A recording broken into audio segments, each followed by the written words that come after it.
So warmly welcome everyone to this week Sound TV, and I'm so happy to have Aaron Anastasi with us. He's a vocal coach living in Los Angeles in the US and creator of the Superior Singing Method program. So Aaron, so good to have you with us. Thank you. Thank you for the invite. I'm happy to be here. So, yeah, it's really I really like these Thursdays hanging out with singers and vocal coaches and just uh, gathering some really amazing knowledge for everyone to learn how to sing and just improve their singing. So I wanted to ask you, like, how did you come in contact with music and with singing? How did it start for you? That's a good question. Let's see. How did I start with music?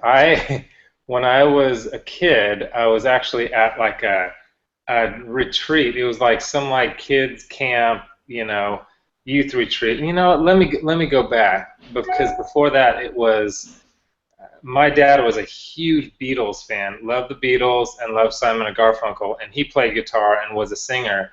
And so early on, you idolize your parents and what they do. You think it's you want to do that, and that was true for me too. And I got my first guitar. He bought me my first guitar when I was, I think, 12, and it was great. I mean, I was grateful to have a guitar, but he bought me an acoustic guitar, and at the time I was into metal, and I was like, I really was a little bit disappointed, trying not to be ungrateful, but a little bit disappointed because I wanted to play metal and I wanted to shred, whatever, Metallica, or whatever it was. My introduction to like rock and roll was, I don't know if you remember, the first Guns N' Roses' first album was Appetite for Destruction.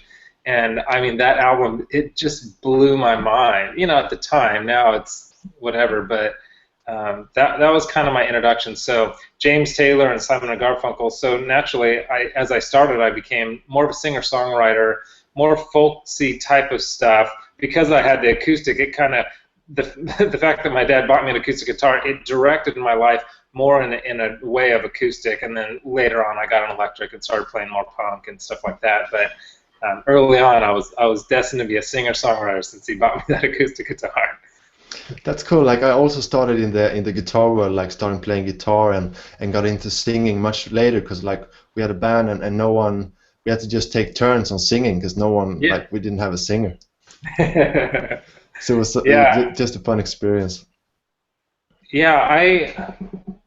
When I first started singing, and I was more interested in singing kind of early on. Like I was in my mind, I had gotten my guitar to accompany my vocals because I wanted to be a singer, but I was a terrible singer. I mean, I was so bad, and that's why part of my program, my whole thing with my program and with the students that sign up for my program is the main thing that I get from my students is, oh, but I'm terrible at singing and I'm awful and I don't have talent. I wasn't born with talent, and there's all these people I see them on, whatever. I see them on The Voice or American Idol, all these things, and they're just naturally talented, and that could never be me.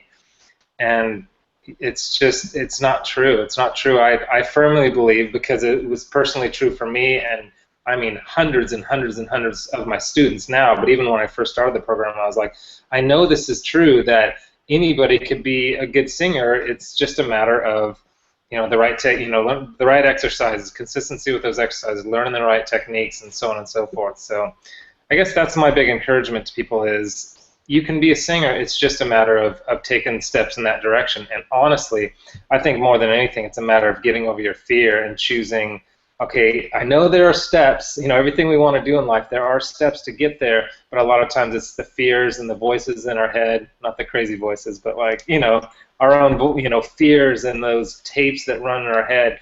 You're not good enough. You don't have what it takes. You'll never get there. There's a path to get there, but you'll never figure it out. Those kind of things that are just untrue. I like to, help my students understand that just keep pushing through and pushing through and pushing through. And now I've been a professional singer the better part of my life as a career. Made a living doing it my whole life. And when I started off, I'm not kidding, it was terrible.